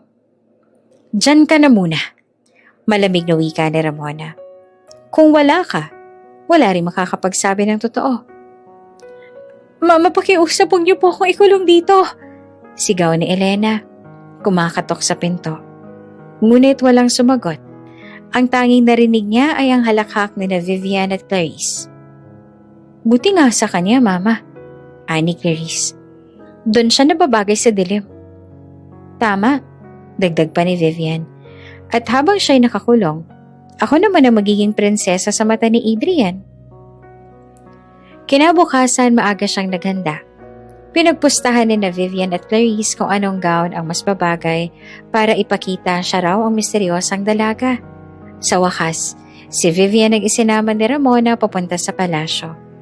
Habang sila'y naglalakad sa loob ng Malacanang, magiliw na sinalubong sila ng aide ni Adrian. Sir, narito na po ang isang dalaga. Sinasabi ng kanyang ina na siya raw ang hinahanap ninyo. Sa loob ng silid, naghihintay si Adrian. Pagod ngunit puno ng pag-asa. Tumayo siya at agad na tiningnan si Vivian. Magandang araw, nakangiting bating ni Vivian. Ako po ang babaeng nagligtas sa inyo noon. Nanatiling tahimik naman si Adrian habang tinitigan siya mula ulo hanggang paa. Totoo nga na may pagkakahawig sila ni Elena, ngunit may isang bagay na agad niyang napansin. Wala siyang peklat sa leeg. Nasaan ang peklat mo? Malamig na tanaw ni Adrian. Saglit na nataranta si Vivian, ngunit mabilis na nagsalita si Ramona. Sir, pina-opera na po namin yon. Ilang taon na rin kasi nakakalipas. Natural lang na wala na yun ngayon. Ngumiti si Vivian at pilit na nagpakumbaba. Oo, Kuya Adrian. Pero ako po iyon. Ako ang batang babae sa ilog. Iling lang na isagot ni Adrian. Lumapit siya. Halos ilang pulgada na lang ang layo mula sa dalaga. Hindi ikaw. Hindi ikaw ang batang yon. Mali ka. Nanginginig na sagot naman ni Vivian. Hindi ako nagkakamali. Matatag na wika pa ni Adrian. Ang peklat na yon, hindi yon basta-basta. Iyon ang tanda ng tapang, ng kabutihan, at ng alaala ng araw na iniligtas niya ako. Kahit ilang taon pang lumipas, hindi mabubura yan sa alaala ko. At higit sa lahat, kilala ko siya. Hindi ikaw yan. Pagbalik nila Ramon at Vivian mula Malacanang, mabigat ang katahimikan sa loob ng bahay. Hindi makatingin si Vivian kay Ramona, habang si Clarice na may nakangisi. Halatang natutuwa na pumalpak ang kaniyang kapatid. Hindi ako makapaniwala. Mariing wika ni Ramona, nakatayo sa gitna ng sala. Hindi ka man lang nakumbinsi si Adrian? Mama, ginawa ko naman ang lahat eh. Sagot ni Vivian, nanginginig ang tinig. Sinabi ko naman na ako yun pero hindi nga siya naniwala. Singhal ni Ramona. Alam kong matalino si Adrian, pero hindi ko naman akalaing ganito siyang katibay. Kapag nagpatuloy siyang maghanap, malalagay tayo sa panganib. Tahimik lang si Elena sa bodega, nakikinig mula sa loob. Nanginginig siya sa lamig, pero mas lalo siyang nanginginig sa takot. Kung pumalpak na sila kay Adrian, ano pa kayang gagawin nila sa akin? Kinabukasan, pinatawag ni Ramona si Elena palabas ng bodega para paglingkuran sila. Nang makita ang dalaga, halos hindi naman makapaniwala ang magkapatid sa itsura niya. Maputla, payat, at halatang gutom. Ngunit imbes na kaawaan, mas lalo siyang tinarget ng pandalain. Tingnan mo ang itsura ni Elena. Sarkastiko ang sabi ni Vivian. Wala ka talagang karapatan na makita ni Adrian. Buti na lang at hindi niya nakita ang lagay mo ngayon. Ha, para kang multo. Dagdag pa ni Clarice. Kung lalabas ka sa harap ng mga tao, baka magtakbuhan sila sa takot. Nanahimik si Elena. Nakayuko, pilit na nilulunok ang sakit ng mga salita. Ngunit hindi natapos doon si Ramona. Lumapit siya. Hinawakan si Elena sa baba at pilit na inaangat ang mukha nito. Makinig ka, Elena. Hindi ka lalabas sa bahay na to. Hindi ka makikipag-usap kahit kanino. At kapag nalaman kong sinubukan mong tumakas, dinuro niya ang dalaga sa dibdib. Ako mismo ang tatapos sa'yo. Nagtagis ang panga ni Elena. Pinipigilang tumulo ang luha. Mama, hindi ko naman po gustong sumama o ipakita ang sarili ko. Hindi ko naman hiniling na hanapin ako ni Adrian. Tumahimik ka! Sigaw ni Ramona at isang sampal ang dumapo sa pisngi ng dalaga. Napatumba si Elena sa sahig, nanginginig at yakap ang kanyang pisngi. Nagsimula ng tumulo ang dugo sa gilid ng kanyang labi. Yan ang mapapala mo kapag nagmalaki ka. Malamig na sambit ni Ramona bago siya iniwan. Muling ibinalik si Elena sa bodega. Sa pagkakataong ito ay mas mahigpit na ang pagkakakandado. Hindi na siya makalabas kahit anong gawin niya. Ang tanging kasama niya ay si Bantay, na paulit-ulit na kinakaluskos ang pinto at tumatahol. Parang gusto ring ipagtanggol ang amo. Bantay? Bulong ni Elena, nakahiga sa malamig na sahig. Bakit sila ganyan sa akin? Hindi ko naman kasalanan na akong hinahanap ni Adrian. Wala naman akong ginusto kundi ang makapamuhay ng tahimik. Tumahol ang aso, tumabi sa kanya at idinikit ang ulo nito sa kanyang balikat. Sa simpleng kilos na iyon, bahagyang gumaan ang loob ni Elena. Samantala sa kabilang banda, lalo pang nabahala si Adrian. Araw-araw siya nakakatanggap ng ulat mula sa kanyang mga tauhan na wala pa rin nakikitang dalaga na may peklat. Sir, wika ng aide niya. Maraming babae na nagkiklaim na sila raw ang nagligtas sa inyo. Pero wala sa kanilang may peklat. Puro kasinungalingan. Pinisil ni Adrian ang sentido niya. Alam kong maraming magtatangkang manloko. Pero hindi ako magpapatinag. Ramdam kong nasa paligid lang siya. At baka nga nasa panganib. Sa bahay ni Ramona, habang kumakain sila ng hapunan, napag-usapan muli ang kinabukasan ni Elena. Baka hindi sapat na ikulong lang siya, sabi pa ni Vivian. E paano kung may makaalam na nandito siya?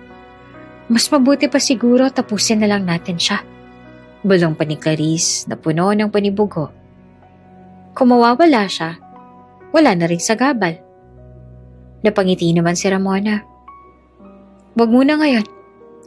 Hanggat hindi tumitigil si Adrian, mas ligtas na ikinukubli lang siya. Pero kapag dumating ang oras, tumigil siya tumingin sa kanyang dalawang anak. Handa dapat kayang gawin ang lahat. Sa loob ng bodega, narinig ni Elena ang bawat salita, ang bawat plano.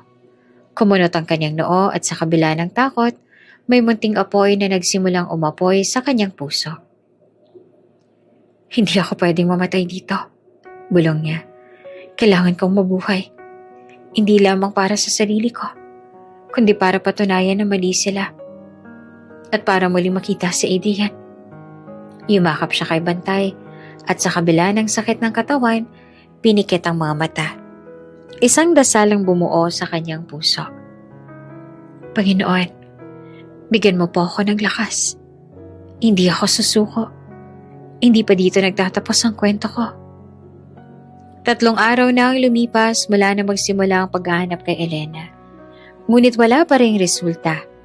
Lahat ng pahayagan at telebisyon ay patuloy na nagbabalita tungkol sa misteryosang dalaga. Ngunit tila ba naglaho ito na parang bula. Nasa kanyang opisina si Adrian sa loob ng Malacanang. Nakaupo, ngunit hindi mapakali. Nakaharap siya sa mesa na puno ng papeles. Ngunit wala ni isa ang nababasa niya ng buo. Paulit-ulit lang na bumabalik sa kanyang isip ang mukha ni Elena. Ang takot at hiya sa kanyang mga mata. At ang peklat na nagpapaalala ng lahat ng pinagdaanan nila noong kabataan. Sir, sabi ng kanyang aide, pumasok dala ang folder ng mga ulat. Ito pang mga reports. Nag-ikot ang mga tauhan sa lahat ng barangay malapit sa Maynila. Wala pa rin po nakikitang tugma sa description ninyo. Pinikit ni Adrian ang mga mata at humugot ng malalim na buntong hininga. Hindi pwedeng ganito lang. Nasa paligid lang siya. Ramdam ko. At pakiramdam ko ay nasa panganib siya. Kinagabihan habang mag-isa sa kanyang balkonahe, tumingin siya sa liwanag ng Maynila. Ang malamig na hangin ng gabi ay tila ba kasabay ng bigat ng kanyang dibdib. Nasaan ka na? Bulong niya. Bakit hindi ka nagpapakita? Alam kong natatakot ka, pero hindi ka dapat magtago. Hindi mo alam kung gaano kita gustong muling makita. Hinatak niya ang cellphone mula sa bulsa at nag-type ng mensahe sa isang group chat ng kanyang mga tauhan. Palawakin ninyo ang radius ng paghahanap. Kahit maliliit na baryo, puntahan ninyo. Kung may makakita sa babaeng may peklat sa leeg, dalhin agad sa akin. Hindi ako titigil. Pagkatapos ay bumulong siyang muli, para bang ipinapaabot sa hangin ng kanyang panata. Makikita rin kita. Saan ka man. Samantala, sa bahay ni Ramona, lalo lamang tumindi ang kalupitan kay Elena. Hindi na siya pinapalabas ng bodega, maliban na lang kung maghahatid ng pagkain. At kahit iyon, kulang at halos panis. Halos mawala na siya ng lakas, ngunit pinipilit pa rin niyang bumangon. Si Bantay lang nagbibigay ng lakas ng loob. Tuwing gabi dumarating ito sa siwang ng pinto. Dalang maliit na basahan o kahit anong nakuha nito mula sa bakuran para ipakita hindi siya nag-iisa. Salamat, Bantay. Bulong ni Elena. Mahina at halos pabulong. Kahit walang nakakarinig sa akin, nandito ka pa rin. Ngunit sa kabila ng kanyang paghihirap, may munting apoy pa rin nagliliyab sa kanyang puso. Ang alaala ng mga salita ni Adrian. Hindi ako nagkakamali. Ikaw ang nagligtas sa akin noon.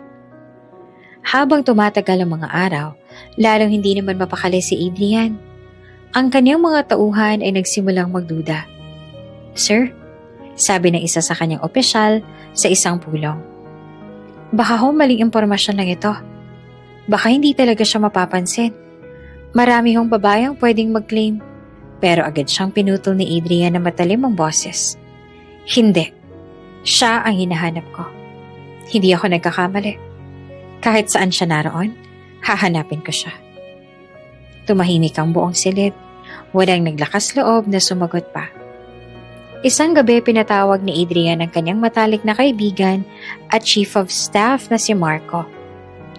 Marco, may kutob ako.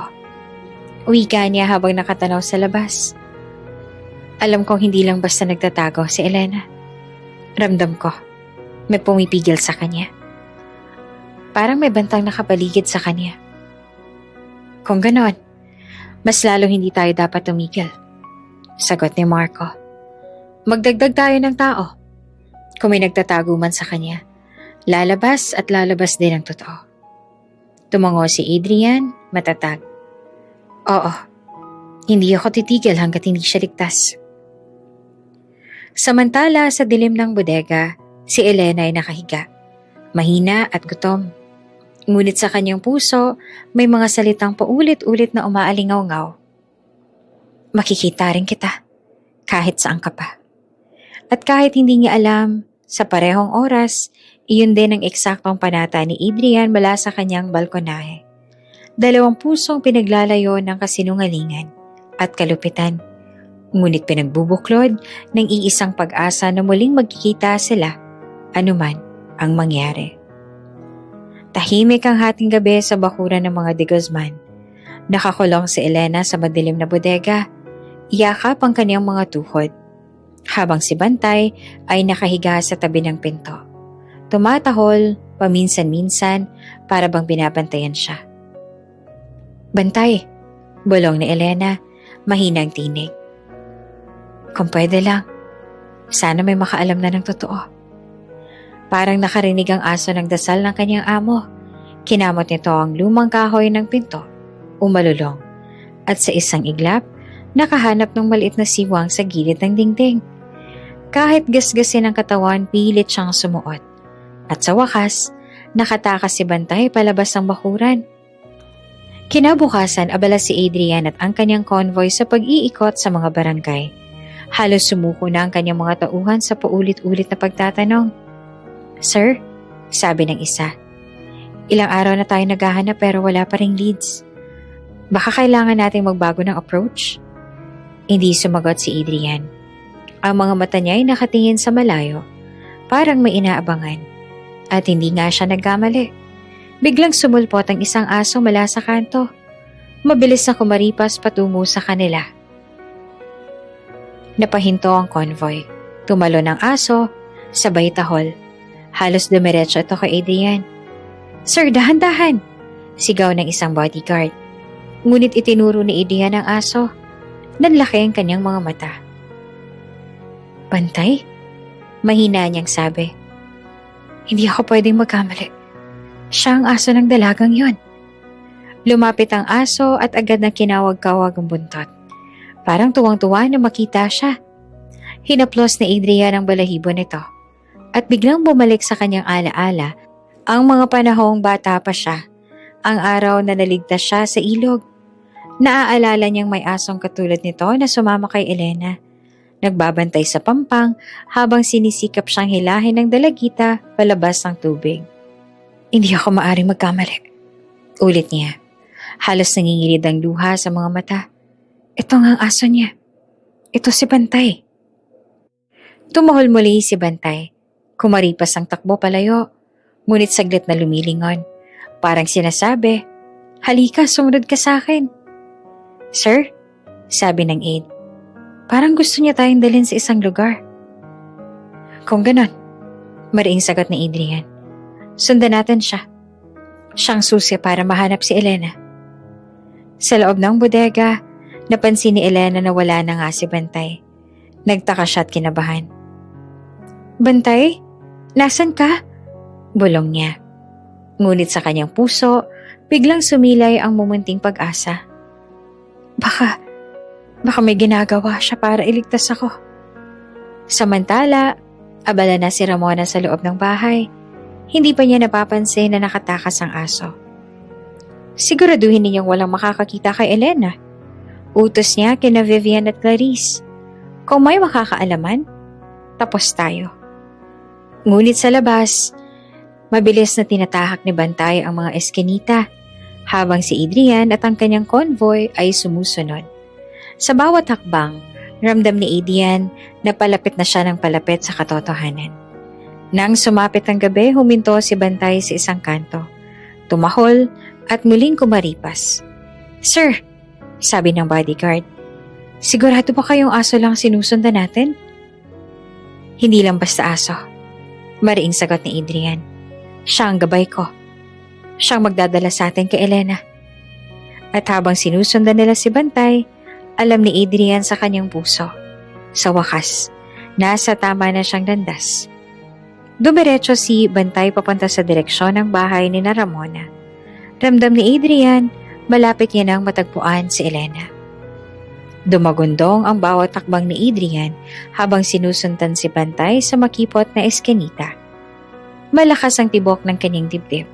Pakiramdam niya ay ilang hakbang na lang at muling makakasama niya na ang dalagang hinahanap ng kanyang puso. "Bilisan ninyo!" utos niya sa mga bodyguards. "Huwag kayong magpapahuli." Tumakbo si Bantay hanggang sa likod ng isang lumang bahay na may mataas sa pader na puno ng lumot. Huminto ito sa harap ng isang maliit na bodega. Tahol ng tahol at paulit-ulit na kinakamot ang pinto. "Sir," sabi ng isa sa mga bodyguard, "dito yata siya." Huminga ng malalim si Adrian. Sa wakas, ito na ang sandali. Lumapit siya at inilapat ang kamay sa lumang kahoy na pinto. "May tao ba dyan?" sigaw niya. Tahimik, walang sumagot mula sa loob. "Sir, bubuksan na namin," sabi ng isa. Sabay sinira ang lumang kandado gamit ang pamalo. Bumukas ang pinto na may kasamang kalabog. Ngunit sa halip na makita ang dalagang inaasahan niyang nandoon, wala siyang nadatnan, kundi kawalan. Napatigil si Adrian. Para bang binuhusan ng malamig na tubig. Nilibot niya ang kanyang mga mata sa loob. Madilim, puno ng alikabok. May bakas ng pagkain sa isang sulok at isang lumang kumot na nakakalat sa sahig. "Sir," sabi ng isa sa mga tauhan, "may palatandaan po na may nakulong dito. May mga gamit at may bahid ng dugo sa tela. Pero wala na siya." Dahan-dahan lumuhod si Adrian at dinampot ang kumot. Pinisil niya ito sa kanyang mga palad, habang ang kanyang dibdib ay puno ng pangamba at galit. Diyos ko, bulong niya. Huli na tayo. Samantala, ilang oras bago dumating si Adrian, nagmamadaling kumilos si Ramona. Isa sa mga chismosa sa barangay ang nakakita sa convoy ng mga sasakyan ng palasyo papalapit sa kanilang lugar at agad na nagbalita. Mama! Sigaw ni Clarice, hingal na hingal. Papunta rito si Adrian at ang mga tauhan niya. Nataranta si Ramona. Anong sabi mo? Papunta sila rito. Ulit ng dalaga. Siguradong hahanapin nila si Elena. Agad silang nagmadali. Pumasok si Ramona sa bodega. Hinila si Elena na halos wala ng lakas. Tumayo ka riyan, utos niya. Mama, bakit po? Mahina't halos wala ng boses na tanong ng dalaga. Wala ka ng karapatang magtanong. Galit na sigaw ni Ramona. Ilalayo ka na namin bago ka pa nila makita. Ipinilit siyang isakay sa likod ng kanilang lumang van, habang si Vivian at Clarice ay nagmamadaling nagbuhat ng kanilang kumot at gamit para itakip sa kanya. Mama, saan natin siya dadalhin? Tanong pa ni Vivian. Sa lumang bahay ng tiyuhin ko, sa kabilang bayan. Sagot ni Ramona. Walang makakaisip na naroon siya. Pagdating ni Adrian sa bodega, ilang minuto na lang pala ang pagitan. Kung dinala lang sila ng bantay ng mas maaga, sana'y naabutan nila si Elena. Ngunit sa halip, ang naiwan na lamang ay bakas ng kanyang paghihirap. Lumapit si Bantay sa sulok at muli itong tumahol. Tila sinasabi, andito lang siya kanina, pero nawala na. Hinaplos ni Adrian ang ulo ng aso. Bakas ang matinding pangungulila sa kanyang mga mata. Salamat, Bantay. Dinala mo ko rito. Pero naunahan lang tayo. Tumingin siya sa mga tauhan. Hanapin ninyo agad kung saan siya dinala. Hindi pwedeng mawala na lang siya. Siguradong may kinalaman dito ang pamilya niya. Sa kabilang banda na sa loob ng van si Elena, nakahiga at nakatali ang kamay. Sa bawat pag-uga ng sasakyan, ramdam niya ang hirap sa katawan. Bakit niyo po ginagawa ito? Umiiyak niyang tanong. Hindi ko naman kasalanan na akong hinahanap ni Adrian. Hindi ko naman ginusto. Tumahimik ka, sigaw ni Ramona. Kung hindi dahil sa'yo, matagal na sana kaming nasa tabi ni Adrian. Ikaw ang sagabal sa lahat ng plano ko. Tama si Mama, dagdag pa ni Clarice, nakataas ang kilay. Kung hindi ka lumitaw, baka kami na ang nasa Malacanang ngayon. Humagulgol si Elena, yakap ang sarili. Sa kanyang puso, ang tanging naiisip niya ay ang mukha ni Adrian. Ang nag-iisang taong naniwala at nagbigay halaga sa kanya. Adrian, sana matagpuan mo ako bago pa mahuli ang lahat. Pagbalik ni Adrian sa palasyo, agad niyang ipinatawag ang kanyang mga tauhan at ilang pulis. Hindi siya basta nawala. Mariin niyang sabi. May kumuha sa kanya. At kung tamang hinala ko, pamilya mismo ang nagkukubli sa kanya. Kaya maghahanap tayo hanggang sa pinakamalayong baryo. Huwag kayong titigil hanggat hindi niyo siya natatagpuan. Huminto siya. Muling inulit ang panata na kanina pa umaalingaw-ngaw sa kanyang isip. Makikita rin kita, kahit saan ka pa nila itago. Sa loob ng lumang bahay ng tiyuhin ni Ramona, ipinasok si Elena sa isang maliit na silid na amoy amag at halos walang bintana. Nakatali ang kanyang mga kamay, mahina at gutom. Halos wala ng lakas na gumalaw. Ang katawan niya ay puno ng pasa, ngunit mas matindi ang sugat na iniwan ng kalupitan ng kanyang madrasta at mga stepsisters.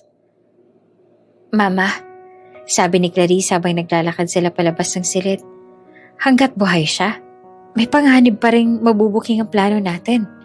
Alam ko, malamig na sagot ni Ramona. Kaya nga tapusin na natin siya. Kapag tinapon siya sa ilog o pinasabog ang lumang bahay na to, sino pang maniniwalang hindi aksidente? Natahimik si Elena sa loob ng silid. Nakikinig. Nanginginig ang kanyang katawan. Hindi dahil sa lamig, kundi sa takot. Gusto na nila akong patayin. Diyos ko, tulungan mo po ako. Sa kanto ng bahay nakatayo si Mang Ernesto, isang matandang tauhan ng pamilya de Guzman. Noon pa man, tapat siyang lingkod ng ama ni Elena bago pa ito muling nag-asawa. Mula nang pumanaw ang unang asawa ng ama ni Elena, nakita na ni Mang Ernesto kung paanong inaapi si Elena ng kanyang madrasta. Ngunit nananahimik siya, takot kay Ramona. Ngunit ngayong narinig niya mismo ang plano na tapusin ang buhay ng dalaga, kumirot ang kaniyang konsensya. Hindi ko na kayang manahimik. Kung tunay akong tapat sa ama niya, dapat kong iligtas ang anak niya. Kinagabihan habang mahimbing na natutulog sina Ramona, Vivian at Clarice, marahang lumapit si Mang Ernesto sa silid kung nasaan nakakulong si Elena. Dahan-dahan niyang inikot ang susi at binuksan ang pinto. Shh!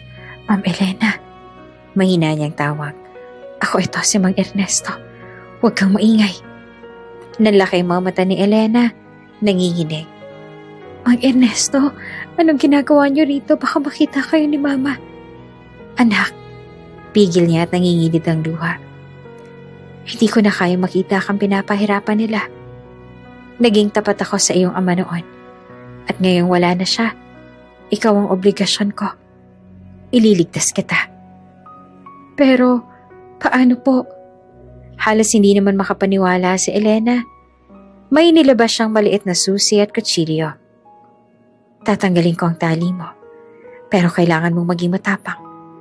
Dadaan tayo sa likod. May butas sa bakod. May kilala akong taong pwedeng magsilbing kanlungan mo pansamantala. Habang pinuputol ang lubid, sa kamay ni Elena, bumalong ang luha sa mga mata ng dalaga. Salamat po, Mang Ernesto. Akala ko po wala na ako natitirang kakampi. Hindi ako papayag na mawala ka. Hindi iyan ang hiling ng iyong ama. Sagot pa ng matanda. Pilit na pinapakalma siya. Nang malaya na ang kanyang mga kamay, mahina siyang inalalayan palabas ng silid. Kumakabog ang dibdib ni Elena. Takot na baka magising ang madrasta o marinig sila ng mga stepsisters. Ngunit si Mang Ernesto ay sanay sa mga pasilyo ng bahay. Alam niya kung saan dadaan para iwasan ang mga maingay na sahig. Pagdating nila sa likod bakod, itinulak ni Mang Ernesto ang isang lumang kahon at doon ay lumabas sa isang maliit na siwang. Ma'am Elena, dito ka dadaan. Bulong niya. Paglabas mo, may daraanan kang maliit na eskinita papuntang baryo. Doon ka muna magtago. Ako nang bahala rito.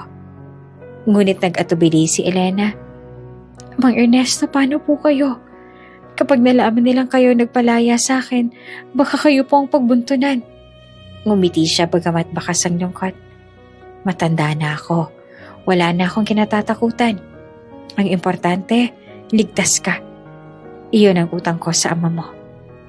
Niyakap ni Elena ang matanda at umiiyak. Salamat po. Hindi ko ito malilimutan.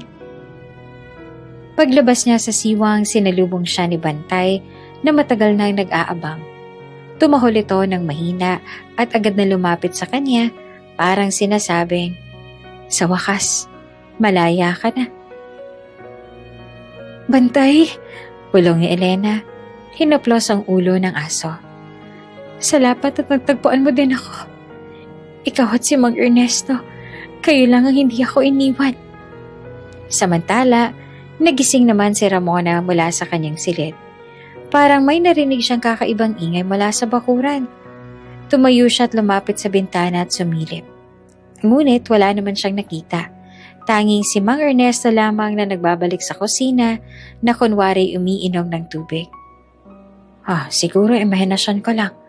Bulong niya sa sarili bago bumalik sa kama. Ngunit hindi niya alam, sa labas ng kanilang bakod, si Elena ay nakatakbo na sa dilim ng gabi. Hawak ang natitirang lakas patungo sa kanyang kalayaan. Sa kabilang banda, hindi pa rin mapalagay si Adrian sa palasyo. Kahit wala pa siyang nakikitang pruweba, ramdam niyang malapit na siya sa katotohanan. Dalaga. Bulong niya habang nakatanaw sa bintana ng kanyang silid. Kahit sino ka pa, kahit saan kanila itago, matatagpuan din kita. At sa gabi ring yon, habang ang tadhana'y muling nag-iikot ng pahina, ang dalagang minsang pinatawa ng basahan at ikinulong sa dilim ay nakahanap ng kaunting liwanag dahil may isang taong hindi bumitaw sa kanyang katapatan, si Mang Ernesto. Madaling araw ay hindi mapalagay si Adrian. Halos walang tulog ang kanyang mga mata mula nang makita niyang bakanting bodega. Alam niyang malapit na siya sa katotohanan. Ngunit pakiramdam niya ay laging nauunahan. Sir, sabi ng isang opisyal na pumasok sa kanyang opisina. May dumating na impormasyon mula sa isang kontak sa baryo. May nakita raw sa isang dalaga na sugatan, kasamang isang aso na tumatakbo sa eskinita kagabi. Agad na tumayo si Adrian. Saan? Malapit ho sa lumang palengke, papunta sa Talahiban. Sagot na ang tauhan. Hindi na siya nagdalawang isip. Ihanda ang sasakyan. Pupunta tayo roon ngayon din. Sa kabilang banda, si Elena ay halos mawalan na ng lakas. Magdamag siyang naglakad. Dumaan sa makikitid na daan, nagtatago sa mga sulok. Ang kanyang mga paay sugatan at bawat hakbang ay may kasamang hapde. Ngunit kahit mahina, patuloy siyang naglalakad. Dala ng pag-asang baka may makasalubong na makakatulong. Kasama niya si Bantay na hindi bumibitaw sa kanyang tabi. Paminsan-minsan tumitigil ang aso para tumahol, para habang humihingi ng tulong sa sinumang makarinig. Elena, kaya mo pa? Bulong niya sa sarili. Kailangan mong lumaban. Hindi dito nagtatapos ang lahat. Habang naglalakad sa gilid ng Talahiban, bigla siyang nawalan ng lakas at napaupo sa lupa. Dumaloy ang luha sa kanyang pisngi. Bantay, hindi ko na kaya. Masakit na. Tumuhol si Bantay ng malakas. Paulit-ulit hanggang sa di kalayuan ay may narinig na mga yabag at ilaw ng flashlight. Miss! Isang pamilyar na tinig ang umalingaw-ngaw. Nanlaki ang mga mata ng dalaga. Alam niyang iyon ang tinig ni Adrian. Lumapit ang mga bodyguards. Hawak ang flashlight at nakita nila sa wakas ang figura ng isang dalagang payat, sugatan at nakayakap sa kanyang aso. Tumakbo si Adrian, iniwan ang kanyang mga tauhan at lumuhod sa harap niya. Diyos ko! Halos pabulong niyang wika. Ikaw nga, sa wakas natagpuan na kita. Napaiyak si Elena, hindi siya makapaniwala. Adrian? Shhh! Marahang inilapit ni Adrian ang kanyang kamay sa kanyang balikat. Ako ito. Ligtas ka na ngayon. Wala na makakapinsala sa'yo. Niyakap siya ng binata. Ramdam ang panginginig ng dalaga. Nakita niyang mga pasa sa kanyang braso, ang hiwa sa kanyang labi at ang sugat sa kanyang mga paa. Anong ginawa nila sa'yo? Galit na tanong ni Adrian na nanginginig ang panga. Sino may gawa nito? Umiyak si Elena. Halos hindi siya makapagsalita. Si Mama Ramona. Kinulong nila ako. Pinagbantaan nila ako. Akala ko mamamatay na ako. Humigpit ang pagkakayakap ni Adrian sa kanya. Hindi na mangyayari yon. Hindi na kita hahayaan pang saktan nila. Niyakap din siya ni Bantay. Tumahol ng masaya at para bang nagsusumbong at natutuwa na nakikita nilang muli ang taong makakapagligtas sa kanyang amo. Hinaplos ni Adrian ang ulo ng aso. Salamat, Bantay. Ikaw ang tunay na bayani. Kung hindi dahil sa'yo, baka hindi ko siya natagpuan. Inalalaya ni Adrian si Elena papunta sa sakyan. Pagpasok nila, agad siyang pinahiga sa likod habang tinatawag ang doktor na naka-standby. Sir, sabi ng aide, dadalhin na po natin siya sa ospital. Tumango si Adrian. Hindi inaalis ang kamay sa pagkakahawak kay Elena. Oo, at mula ngayon, hindi na siya babalik sa impyerno na bahay na yon. Ako mismo ang magbabantay sa kanya. Sa ospital, Habang ginagamot si Elena, hindi naman kumikilos si Adrian sa tabi niya. Pinagmasdan niya ang bawat sugat, bawat pilat at bawat bakas ng hirap. Bago pa tuluyang mapapikit ang dalaga, tinanong niya ang pangalan nito. Anong pangalan mo? Elena ang tanging sagot niya bago pa siya pumikit sa sobrang pagod at sakit na dinanas. Sa kanyang puso, isang panata ang kanyang binuo. Ang lahat ng pinagdaanan mo, Elena, ay sisiguraduhin kong makakamtan mong hustisya at kalayaan. Halos hindi kumukurap si Adrian habang nakaupo sa tabi ng higaan ni Elena sa ospital. Nakasuot siya ng puting gown ng pasyente at sa wakas ay malinis ng mga sugat na tinamo niya mula sa kamay ni Ramona. Nakatulog si Elena matapos ang ilang oras na gamutan. Ngunit kahit sa pagtulog ay halata ang hirap na dinanas. Namumugto ang mga mata at paminsan-minsan ay napapangiwi sa sakit ng katawan. Humigpit ang kamao ni Adrian. Ramona, Vivian, Clarice, hindi niyo na siya muling masasaktan. Ako mismo ang haharap sa inyo. Kinabukasan, hindi na napigilan ni Adrian ang sarili. Tinipon niya ang press sa harap ng ospital. Ang mga kamera ay nakatutok sa kanya at ang buong bansa ay nakikinig. Mga kababayan, panimula niya. Ilang araw na ninyong naririnig ang tungkol sa paghahanap ko sa isang dalaga. Ang babaeng ito ang nagligtas sa aking buhay noong kabataan ko. Ngunit sa halip na igalang, siya ay inalipusta, pinagtawanan at ikinulong ng kanyang sariling pamilya. Bumigat ang katahimikan. Ipinakita ni Adrian ang isang litrato ni Elena na kuha kanina sa ospital. Maputla ngunit litaw ang likas na ganda at halatang dumaan sa hirap. Mga kababayan, siya ang tunay na nagligtas sa akin. Siya ang dalagang minsang pinasuot ng basahan at siya rin ang babaeng minamahal ko. Nag-ingay ang mga mamamahayag, nagpaulan ng tanong, ngunit mariin ang titig ni Adrian. Hindi na siya ang inyong tatawaging misteryosang dalaga. Siya, si Elena. Sa buong bansa, naging headline ng balitang iyon.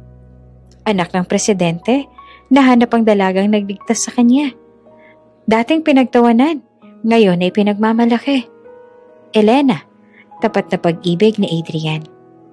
Ang mga dating nanliliba kay Elena, mga bisitang humahalakak sa ball, mga kaibigan ni na Vivian at Clarice na nangiinsulto, ngayon ay hindi makatingin sa sarili. Ang iba naman ay nag-post sa social media, nagpapakita ng pagsisisi. Grabe, hindi namin alam na siya pala yun. Dapat pala hindi namin siya pinagtawanan. Siya palang tunay na prinsesa. Samantala, sa bahay naman ni na Ramona, halos mabaliw ito sa galit.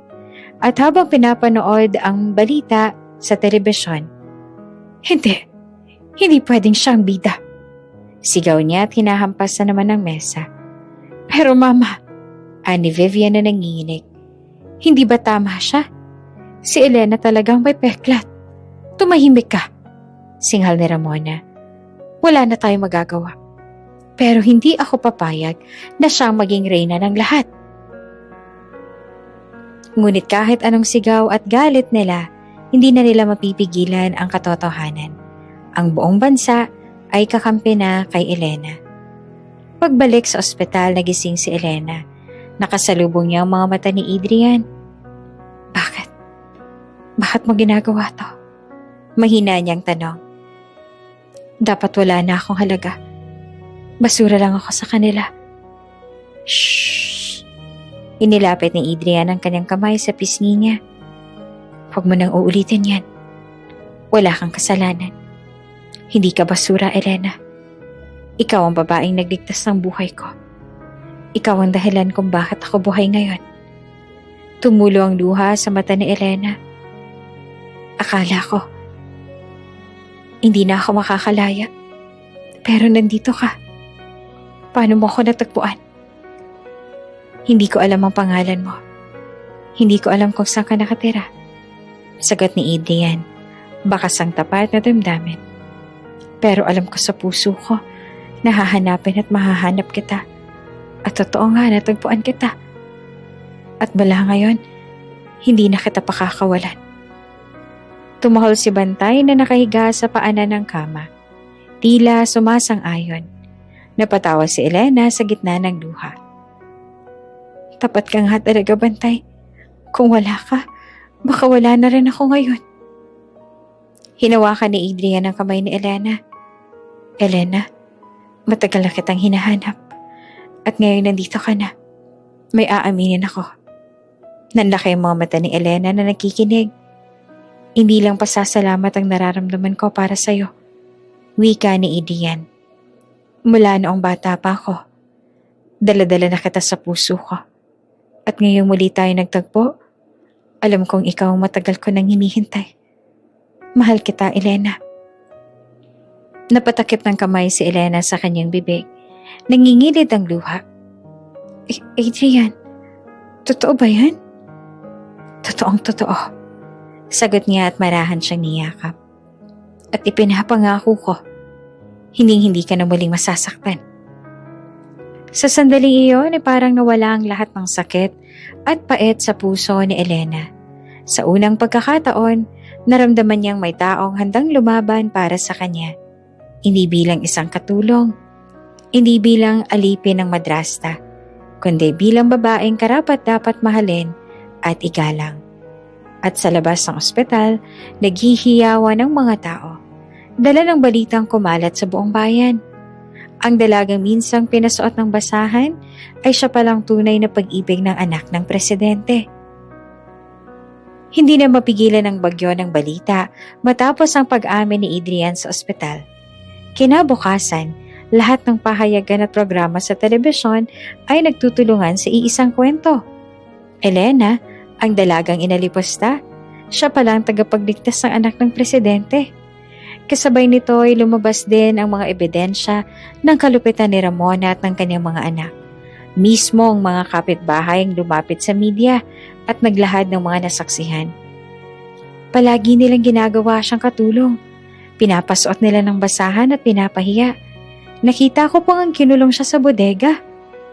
At sa harap ng kamera, naging malinaw na hindi na sila makatakas sa kahihiyan.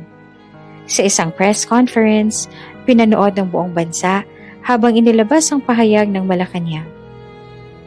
Ang pamilya de Guzman ay mawawala ng lahat ng pribilehiyo at koneksyon sa gobyerno. Iimbestigahan ang mga ginawa nilang pag-abuso at titiyakin ng pamahalaan na makakamtan ni Elena ang hustisya. Halos mabaliw si Ramona sa galit. Hindi pwedeng ganitong matapos. Ako ang dapat nasa tabi ni Adrian at hindi siya. Ngunit kahit anong sigaw niya, wala na siyang magawa. Ang mga dating kaibigan nilang sosyal ay nagsimula ng iwasan sila. Si Vivian, si Clarice, na dating ipinagmamalaki ng kanilang ganda at kayamanan, ay hindi na makalabas ng bahay nang hindi nilalait ng mga tao. Yan ba ang prinsesa ko, no?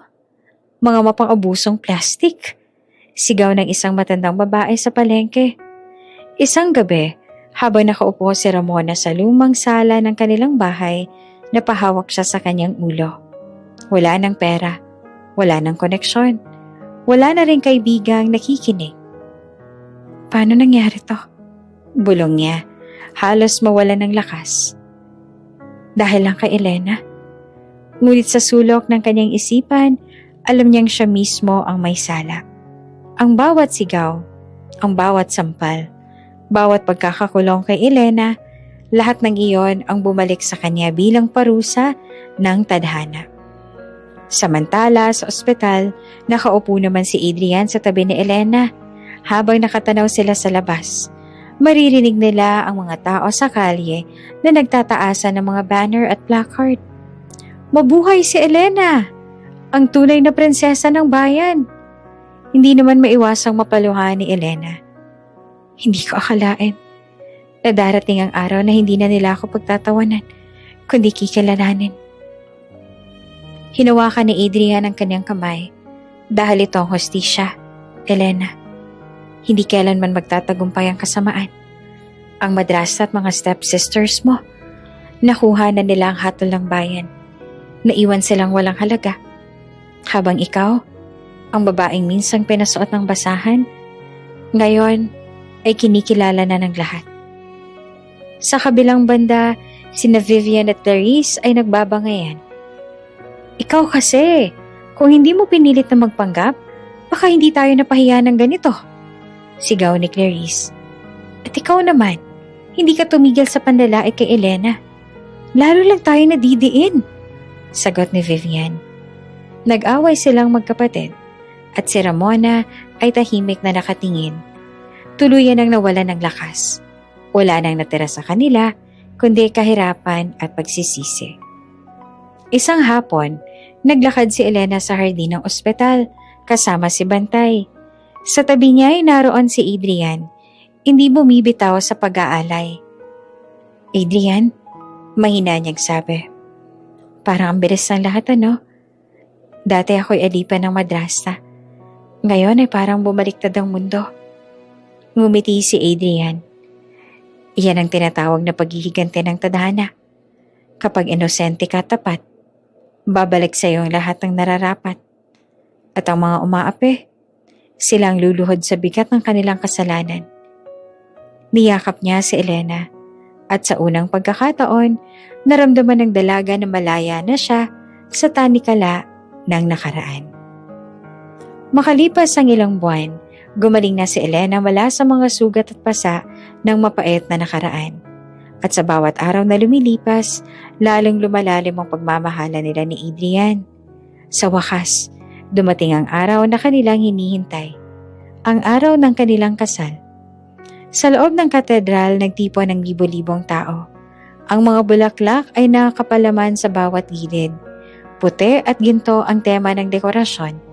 At ang buong lugar ay kumikislap sa liwanag ng mga kandila. Ang kasal na ito ay hindi lamang seremonya ng dalawang pusong nagmamahalan, kundi simbolo ng pagbabalik ng hustisya at karangalan. Dumating ang mga panauhin, isa-isa, mga opisyal ng gobyerno, mga kilalang tao sa lipunan, at maging ang ilang dating nanliliba kay Elena. Lahat sila ay nakatingin ngayon sa altar, naghihintay sa kanyang pagdating. Naalala mo ba siya? Bulungan ng ilang babae sa likod. Siya yung dalagang pinasuot ng basahan sa ball dati. Oo nga, pero tingnan mo na siya ngayon. Ang ganda-ganda niya na, para siyang prinsesa. May ilan pang hindi mapigilang mapangiti. May halong hiya at pagsisisi. Dati nilang pinagtawanan si Elena, ngunit ngayon, siya na ang sentro ng lahat ng paghanga. Sa loob ng bridal room, nakaupo si Elena sa harap ng salamin. Nakasuot siya ng puting gown na yari sa pinakamagandang tela. Pinalamutian ng kumikislap na perlas at puntas. Sa kanyang leeg bahagyang kita ang peklat. Hindi na isang tandaan ng kahihiyan, kundi isang marka ng tapang at sakripisyo. Lumapit si Adrian, nakasuot ng formal na barong Tagalog na ginintuan ng mga botones. Hinawakan niyang kamay ng dalaga at ngumiti. Elena, handa ka na ba? Tumango si Elena, nangingilid ang luha. Handa na ako, Adrian. Hindi lang para sa kasal na to, kundi para sa bagong buhay na bubuuin natin. At nagsimula na nga ang seremonya. Habang tumutunog ang mga kampana, dahan-dahan naglakad si Elena sa gitna ng aisle. Nakatingin ang lahat. Humahanga, tila hindi makapaniwala na ang babaeng minsang pinagtawanan ay siya na ngayong pinakamagandang dilag sa harap nila. Ang ganda niya, bulong ng isa. Hindi ko akalain. Siya pala talagang prinsesang nakatadhana. Si Adrian nakatayo sa altar. Halos hindi mapigilang lumuha habang pinagmamasdan ang kanyang pinakamamahal na dahan-dahang lumalapit. Dumating si Elena sa tapat ng altar at nagsimula ang pare. Adrian, Elena, ngayong araw na ito kayo ay pinagbubuklod hindi lamang ng pagmamahalan, kundi ng tiwala at sakripisyo at pag-ibig na sinubok ng panahon. Nagpalitan sila ng mga panata. Elena, Sabi ni Adrian, hawak ang kanyang mga kamay. Noong bata pa ako, iniligtas mo na ang aking buhay. Ngayon, ililigtas ko naman ang lahat ng mga araw mo mula sa sakit at pagdurusa. Ipinapangako kong mamahalin at poprotektahan kita habang ako'y nabubuhay. Umiiyak si Elena habang sumasagot. Adrian, kahit gaano kahirap ang pinagdaanan ko, ikaw ang naging liwanag ko. Ikaw ang nagbigay ng lakas para ipaglaban ang aking sarili. At ngayon, ipinapangako kong ikaw lamang ang iibigin ko hanggang sa huli. Matapos ang panata, inilagay ni Adrian ang singsing sa daliri ni Elena at ganoon din siya. Sa bisa ng aking kapangyarihan, wika ng pare, idinedeklara ko kayong mag-asawa. Maaari mo na siyang halikan. Nagyakap at naghalikan sina Adrian at Elena. Nagsabayan ng palakpakan at hiyawan ng lahat ng panauhin. Ang mga kampana ng simbahan ay nag-uko at sa kalangitan, kumislap ang mga paputok bilang tanda ng masayang okasyon. Sa pagtanggap sa kanila bilang bagong mag-asawa, inilunsad ang ingranding handaan sa Malacanang. Lahat ng naroon ay masayang nakisalo, ngunit higit sa lahat, baka sa bawat mukha ang respeto at paghanga kay Elena. Maging ang mga dating ng insulto ay hindi mapigil ang paglapit. Patawarin mo kami, Elena. Mali kami noon. Ngumiti lamang si Elena. Wala yun. Ang mahalaga ay natuto tayong lahat. Sa dulo ng gabi, lumapit si Adrian kay Elena. Sabay hinawakan ng kanyang kamay. Mula ngayon, ikaw na ang pinakamahalagang babae sa buhay ko. At ipinapangako ko, hindi ka na muling magdurusa. Mahal na mahal kita, Elena. Ngumiti naman si Elena at sa harap ng lahat, mariin niyang sinabi. Natagpuan ko ng tunay kong tahanan sa piling mo. Mahal din kita, Adrian. At sa gabing yon, habang nagsasayawan ng mga tao, si Elena at Adrian ay magkasamang tumingin sa hinaharap. Puno ng pagmamahalan. Bago ka pa lang sa channel neto, ibang kwento ni Ate Jane, istorya mo, ikwento ko. Huwag kalimutang pindutin ang notification bell at subscribe button.